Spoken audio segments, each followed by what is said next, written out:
Hello, everybody. How is everybody doing? Everybody doing okay? I'm Simon Preston, and welcome back to Reggae Boys Commentary. This is the platform where we come together to discuss everything in relation to Jamaican football. This is your hub for everything Jamaican football related. So, folks, we've had discussions in relation to different factors. We've spoken earlier today, some videos done about Malik Mothersill and his updates. Also, some information in relation to the Jamaica Premier League, which is ranked 10th in the CONCACAF region in terms of leagues. And we also have some Jamaican clubs that are 4th in the Caribbean, 5th in the Caribbean, 7th in the Caribbean, and in the top 120 clubs in the region. So that is something that we have looked upon quite deeply. In this video, what we're going to do, we're going to look at what lies ahead, because come Wednesday, it's going to be a big day. A very big day for the Reggae Girls. A very big day for them. And I'll explain why I say that. And this is for the under 20 Reggae Girls. And this is because of what lies ahead. And it's an important reality. Not reality, but it is an important event that comes to fruition. And that's what we're going to look at right now. Right now as we speak. So without further ado, here we go. This is the schedule for Group A for the CONCACAF Women's Under-20 Championship. As you all are aware, in relation to the group stages in particular, Jamaica, that's right, are drawn with the United States, Canada, and Panama. Now, what you see on the screen are the matches. So come Wednesday, Jamaica against Canada. And all three will be at the Felix Sanchez Stadium in Santo Domingo. Now, Jamaica's game on Wednesday, that's 3 o'clock Jamaica time. Jamaica's match against the United States on Friday, that's 5 o'clock Jamaica time. Jamaica's match against Panama on Sunday, well, that will be at 3 o'clock Jamaica time. The top two teams from each group will advance to the semifinals. The two finalists and the third place team will qualify for the Under-20 FIFA World Cup. That's right. So now that we know that in particular, let's have a look in relation to the squad. The squad has been called up for the Jamaicans against Canada in the upcoming encounter in this tournament. All right, so that's what we're going to do right now. So on your screen right now, you see the squad, right? Leah Brooks, we've known that she's been mingling in and around the senior team for some time. We could go back to the Paraguay games, the Australia tour, and even the tour of England quite recently. Katie Oakley, another goalkeeper. And then you look at the defensive options with the likes of Leah Williams, Akila Johnson, Avery Johnson, a lot of talent, strength, and size in Jamaica's disposal here. And when you factor in as well, Amelia Van Zanten is part of the squad, former US youth player as well. She goes by the nickname Mimi, just like, you know, her older sister, Kiki Van Zanten. She's the younger sister. Kiki is actually short for Kalissa, and Amelia is the first name. Her nickname is Mimi, Mimi Van Zanten. So it's Mimi and Kiki. Kiki, short for Kalissa, and Mimi, short for Amelia, Amelia Van Zanten. You go into the midfield options, the likes of Chanel Buckley, Prinny. She will always prove to be a handful for the opposition.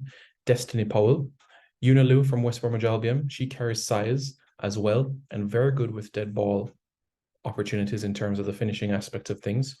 Maya Raghunandan, we've known her from her appearance for Jamaica at the CONCACAF Women's Under-17 Championship last year, which was also in the Dominican Republic as well.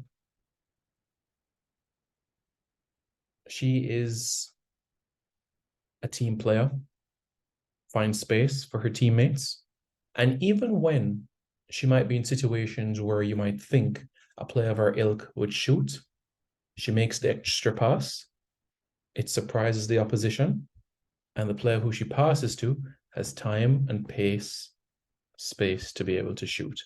And that's what we've seen from Maya Raghunandan.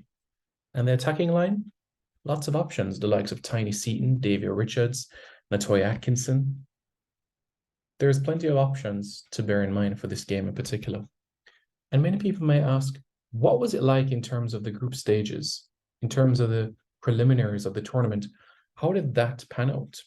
How did that work out in the grand scheme of things in terms of how Canada had in their matches and how things worked out from the Jamaican standpoint? Well, first thing first, let me make it clear that there's a record that Jamaica has, and it's quite simply this. Jamaica are one of 3 countries to play in every single edition of the CONCACAF Women's Under-20 Championship. That's right, Jamaica, the only team alongside the US and Mexico to play in every single edition of the CONCACAF Women's Under-20 Championship. Make sense? Make sense? Good.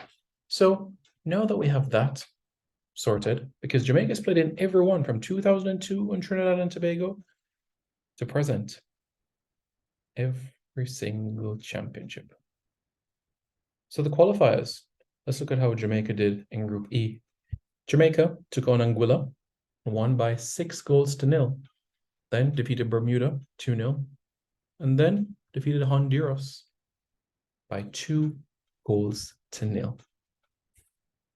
And that's how Jamaica secured passage to the final round of the qualifiers.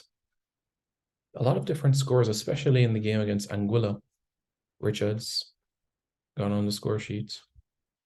That's Davia Richards, Danique Wilson, Destiny Powell, Natoya Atkinson, Tiny Seaton, Sunday Ameli, Sinead Buckley, Davia Richards, and against Honduras, a brace from Natoya Atkinson, who ended up with 3 goals in the qualifiers. Davia Richards scored 2 and 1 each for Sunday Ameli, Sinead Buckley, Destiny Powell, Tiny Seaton, and Danique Wilson. That's how things worked. How did Canada's group transpire? Well, 4 games played, 4 wins for the Canadians, 15-0 victory over Martinique, and after that 15-0 victory over Martinique, a 12-0 victory over St.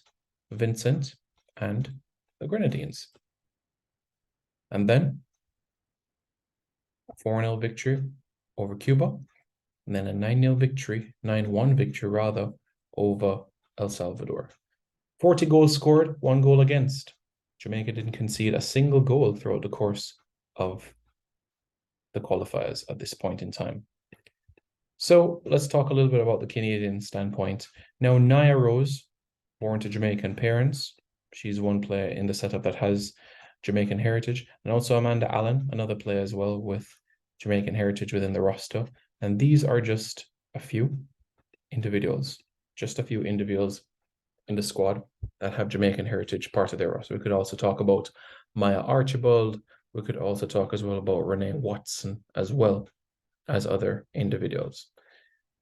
But the Canadians have come into this tournament and have picked pretty much the same team that they went with from the preliminaries quite recently. From a Jamaican standpoint, outside of Sunday Ameli being out and Mimi Van Zanten in and Lewis in and Butts in, it's pretty much a similar unit from the preliminaries. Yes, a few additions. Yuna Lu from West Bromwich Albion is in the mix. And we look forward to it, you know? And it's exciting. So, I know when it comes to youth football that when you're bearing in mind the situation of past results, you can't put too much weight on it because it's different players. But what I will say to everybody watching is that listen to this, I should say. Once upon a time, people used to say that Caribbean teams could not beat North American teams in youth women's football. But guess what? That narrative was changed in 2020 when Jody Brown and company scored and helped Jamaica to defeat Canada in the CONCACAF Women's Under-20 Championship. Remember this? Canada 1, Jamaica 3.